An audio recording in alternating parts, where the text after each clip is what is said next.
A Modernist Vlog by Bianca Gavler and Ellie Martin. How does one gain a better understanding of himself and the world through tragic events?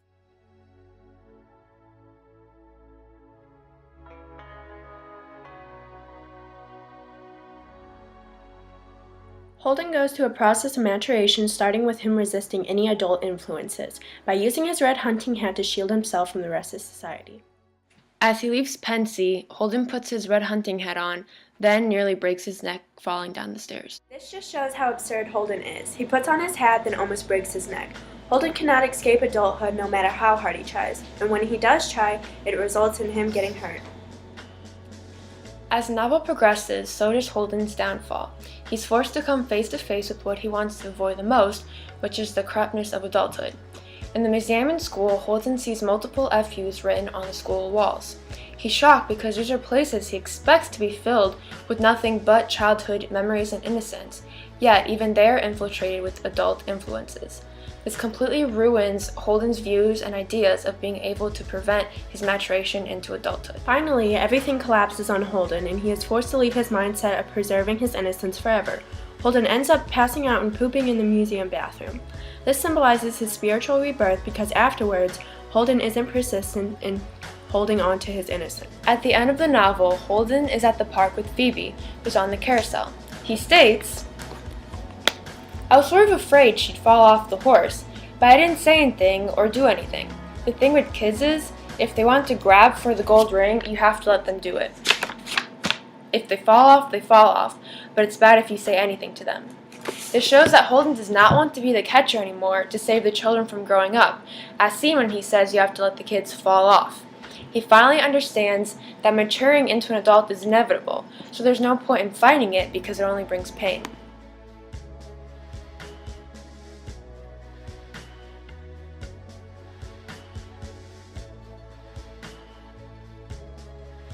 In the beginning of the novel, Jean's main goal is to become Finney. Once Finney dies, Jean cannot be codependent on him anymore, and therefore he establishes his own identity. After Finney's death, Jean states, "I was ready for the war now that I no longer had any hatred to contribute to it. Phineas had absorbed it and taken it with him, and I was rid of it forever," showing how he learned from Finney to see the good in things, so he ends up acknowledging both the good, which is releasing his inner hatred, and the bad, which is the necessity of war in life. Jean's understanding that everyone but Finney had ignorance and hatred in their hearts leads him to realize this ignorance is the cause of wars and enemies to be made out of nothing. Finney's innocence had to cease to exist because it didn't fit into the world's ignorance. It was his, and only his, separate piece.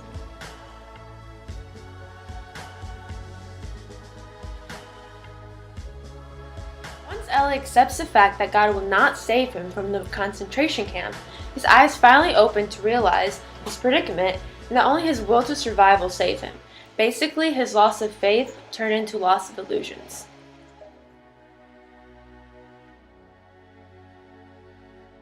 As his stay in the concentration camp is prolonged, Ellie develops an every man for himself mentality, deteriorating his father-son bond. Once his dad dies, Ellie becomes a shell of what he used to be, seen when he says, "From the depths of the mirror, a corpse was contemplating me. The look in his eyes as he gazed at me has never left me," emphasizing how the bonds between humans maintain sanity, and when they are broken, so is the person.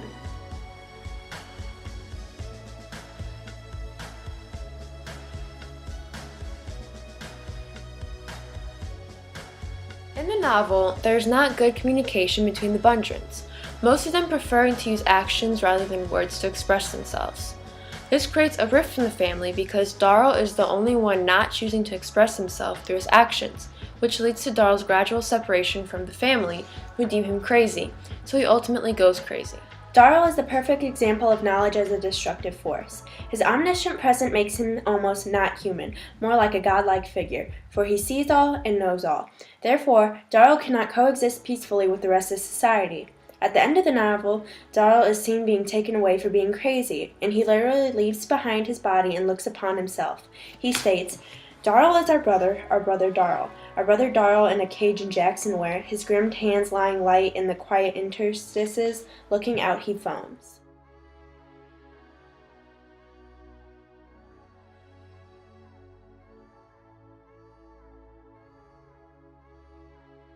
In And a good man is hard to find. Society's view shapes one's identity, making one to act the part. For example, the misfit is trapped in a mold created by society in which he feels obligated to fulfill.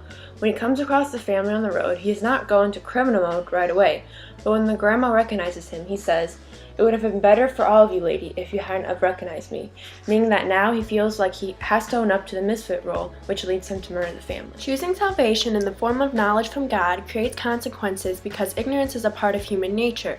So when one asks the question of why and accepts the answer, he has exceeded what is capable for humans to grasp. As in the grandma's case, once she has an epiphany realizing she is equal to the misfit, she must die.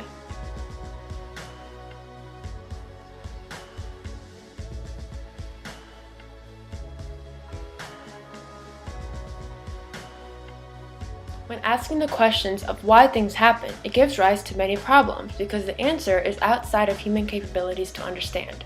We should just accept things for what they are and focus on the good in life, like the Tralfamadorians say. This moment simply is. We are trapped in the amber of this moment. There is no why. But because we don't, and we always search for the answers, it leads people to insanity, just like it did to Celine, who constantly wants to keep time frozen forever, which is clearly not a realistic goal. War is the root cause of this questioning because it shows the gruesome side of humanity, prompting humans to ask why it is necessary rather than just accepting it.